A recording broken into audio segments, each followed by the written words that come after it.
The day after President Trump's first address to a joint session of Congress, his critics are wondering whether it was a pivot to a more presidential tone or simply a one-time performance. The speech went over very well with most people who watched it. According to our CNN ORC poll, 57% of viewers had a very positive reaction to the speech. Now, that's lower than the responses to similar speeches by Presidents Obama and Bush, but it's still quite a high number. Perhaps the most moving moment of the night came when the president paid tribute to fallen Navy SEAL Chief Petty Officer Ryan Owens.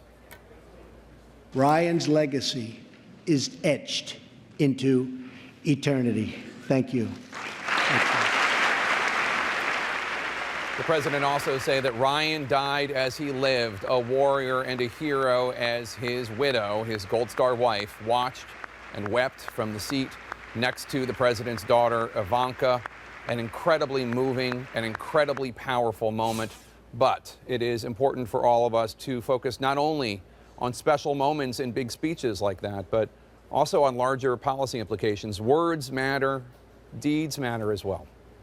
Case in point, the Yemen raid in which 30 civilians, including 9 children, were killed, according to the government of Yemen, as well as, of course, Chief Petty Officer Owens. After the raid went down, the chairman of the Senate Armed Services Committee and a former POW himself, Senator John McCain, questioned how much of a success the raid truly was. The response from the White House and Press Secretary Sean Spicer was this.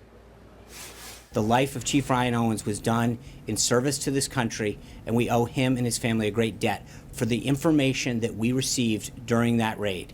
I think any suggestion otherwise is a disservice to his courageous life and the actions that he just took. Full stop. Questioning the planning and wisdom behind any military operation does not do a disservice to the heroes who conducted the operation. Quite the contrary, it honors them. It's why we have civilian control of the military. And the legislative branch, well, it has an obligation to conduct oversight over the executive branch. In fact, Ryan Owens' father over the weekend called for an investigation into the Yemen raid. He told the White House, quote, "Don't hide behind my son's death." When it comes to holding the administration accountable, however, just a few hours before his address to Congress, the president said this about the Yemen operation and Chief Petty Officer Owens. My generals are the most respected that we've had in many decades, I believe. And they lost Ryan. They lost Ryan. Quote, they lost Ryan. But they didn't lose him. We did. We all did as a nation. And one might think that the commander-in-chief who signed off on that raid would also think in terms of we lost Ryan. Accountability and responsibility, these are important principles. The president had expressed hope that this speech would be a way to better communicate with the American people. And he received high marks, not only for that moment with the Gold Star wife, and not only for his tenor and tone, but also for how he led off his speech by this part in which he unequivocally condemned acts of hate. Recent threats targeting Jewish community centers and vandalism of Jewish cemeteries, as well as last week's shooting in Kansas City, remind us that while we may be a nation divided on policies, we are a country that stands united in condemning hate and evil in all of its very ugly forms.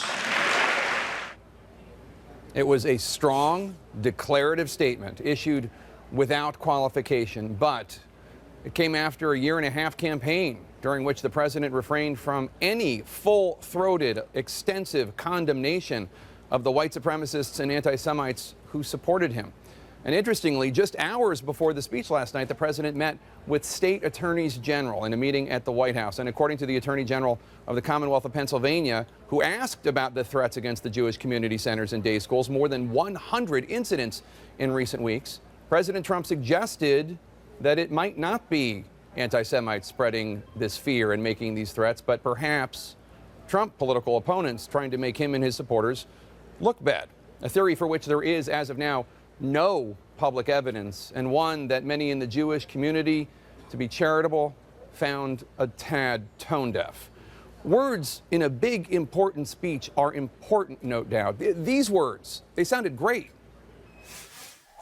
The time for small thinking is over.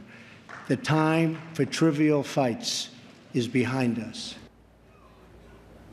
The lovely words of a prepared speech, however, cannot erase extemporaneous words and deeds, thousands of them, that have run contrary to those aspirations.